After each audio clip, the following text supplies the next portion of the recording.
C'est un fabuleux trésor, 13 millions de mètres cubes d'or liquide alimenté par une petite rivière, le Rahun.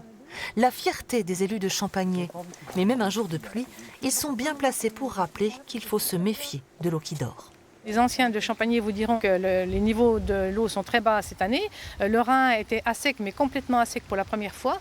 Et les personnes qui ont des puits sur leurs habitations se sont rendues compte aussi que les puits, on envoyait aujourd'hui le fond et que la ressource était en perdition.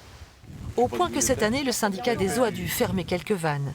Si les 9000 abonnés du secteur ont pu être approvisionnés, Héricourt, commune pourtant cliente, a dû se faire livrer par camion depuis Montbéliard.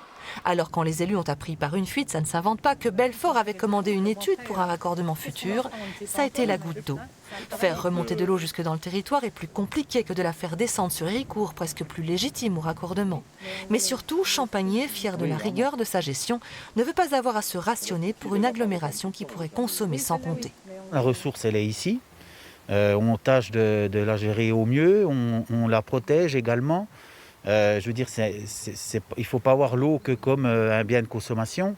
C'est aussi tout un écosystème. Donc, attention au raccourci de dire, voilà, il y a 13 millions de mètres cubes d'eau ici, il nous en faut 3 ou 4, on les prend et puis il en restera bien assez. Il faut surtout regarder la ressource dans sa vision globale.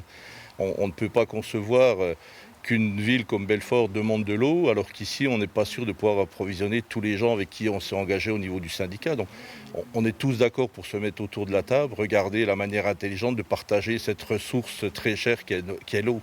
Le bassin de Champagné, c'est un peu la réserve des fourmis qui intéresse les cigales. Qu'en adviendra-t-il au temps chaud de la disette? Le Grand Belfort communiquera-t-il bientôt les résultats de sa mystérieuse enquête? À nous en tout cas, ne nous déplaise, il n'a rien voulu dire.